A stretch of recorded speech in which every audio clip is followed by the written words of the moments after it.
ओम नमो भगवते वासुदेवाय नमः। नमस्कार, मैं ज्योतिषाचार्य वरुण प्रकाश ज्योतिष के आज के इस विशेष कार्यक्रम में आप सभी सनातन परिवार के माताओं बहनों भाइयों बंधुओं का स्वागत करता हूँ। सावन का महीना शुरू होने वाला है। भोलेनाथ का, भोले बाबा का, देवादिदेव महादेव का सबसे प्रिय मंत्र है। इसी महीने अमरनाथ की यात्रा, कैलाश मानसरोवर की यात्रा, कांवर लेकर पवित्र मंदिरों की यात्रा, शिवलिंगों के जाके दर्शन पूजा पाठ की जाती है। तो इस महीने में आपको मैं बताऊंगा कि भगवान भोलेनाथ का आशीर्वाद पाने के लिए व्रत अनुष्ठान और प्रार्थना कैसे करनी चाहिए। यदि आप यह ईमानदारी से कर लेते हैं तो समझिए भोलेनाथ प्रसन्न होंगे और आपकी सारे तकलीफों को दूर कर देंगे। क्योंकि जो काल को टाल सकते हैं वह आपका हाल न टाल पाए, यह संभव ही नहीं है। महामृत्युंजय मंत्र से, महाकाल के दर्शन से काल को भी आप टाल सकते हैं। तो ऐसे भोलेनाथ आपका हाल भी टाल सकते हैं, आपका हाल भी सुधार सकते हैं। बस ईमानदारी से कीजिए, निष्ठा विश्वास श्रद्धा के साथ कीजिए। आजमाने के लिए मत कीजिएगा कि आपने उसका किया है मेरा भी कीजिए, नहीं। आपका विश्वास, आपकी निष्ठा का परिणाम आपको ही मिलेगा। सावन के दौरान महत्वपूर्ण अनुष्ठानों में से एक शिवलिंग पर जल चढ़ाना है। यदि आपके पास कुछ भी नहीं है, पंचामृत का भी व्यवस्था नहीं कर पा रहे हैं, एकदम आप अभाव में हैं, तो सिर्फ श्रद्धा से जल अर्पित कीजिए। वह सभी पंचामृत से भी श्रेष्ठ कहलाएगा। भगवान भोलेनाथ आपके भाव को देख के वह स्वीकार कर लेंगे। निष्ठा होना चाहिए। तो शिवलिंग पर जल चढ़ाना सावन के महीना में बहुत ही महत्वपूर्ण होता है। ऐसा करने से भगवान शिव प्रसन्न होते हैं। लेकिन कई लोग जल चढ़ाने में बहुत गलतियां करते हैं। तो चलिए हम इस पे ही बताएं जिससे आप गलती करने से बचिए और आपका पूरा पूरा आपको उनका आशीर्वाद मिले। तो एक तो जल चढ़ाते समय हमेशा बैठकर जल चढ़ाइए।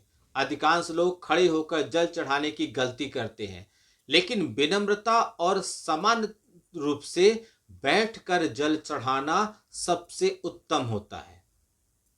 बैठकर जल चढ़ाएंगे, लेकिन किधर बैठेंगे? ईस्ट वेस्ट नॉर्थ साउथ 4 दिशाएं हैं, किधर बैठेंगे? तो अनुष्ठान करते समय आपका मुख उत्तर की दिशा में हो तो ज्यादा उत्तम है, जिसे शिव धर्म में शुभ दिशा माना गया है। एक बात का और ध्यान दीजिएगा, अक्सर आप देखे होंगे शिवालय पर नंदी भगवान भी होते हैं। भगवान भोलेनाथ का लगातार तपस्या करते रहते हैं, देखते रहते हैं। तो आप उस जगह से जल मत चढ़ाइए जो नंदी भगवान और शिवलिंग के बीच में जगह आ जाए, यानी कि आप उन दोनों के बीच में खड़े होकर तो बिल्कुल भी मत जल चढ़ाइएगा। जल चढ़ाते समय हमेशा तांबे का शुद्ध पात्र ले लीजिए, तांबे का लोटा ले लीजिए या तांबे का कोई भी बर्तन ले लीजिए, उससे जल चढ़ाइए, वह ज्यादा अच्छा उत्तम होता है। पतली और अखंड धारा में जल चढ़ाई, जल्दी से खट से गिरा के भागना नहीं है। जहां बहुत ज्यादा भीड़ होती है, कांवर वगैरह लोग लेके जाते हैं, वहां लगातार लाइन बढ़ी जाती है, धक्का मुक्की होता है, तो वहां पे आपके पास ऑप्शन नहीं है। लेकिन उसके भी अलग उपाय हैं, उस पर भी आपको बताऊंगा आगे। तो पहले कोशिश कीजिए कि आप लगातार पतली धारा में और धीरे धीरे जल चढ़ाइए और वह धार न टूटे। तो इसको अखंड भक्ति कहते हैं। जितना आपके पास जल लोटे में है वो पतली धारा में और बिना टूटे हुए जल चढ़ाइए, और जितना देर वह जल गिरता रहे ओम नमः शिवाय, ओम नमः शिवाय, ओम नमः शिवाय मंत्र का जाप मन ही मन में करते रहिए।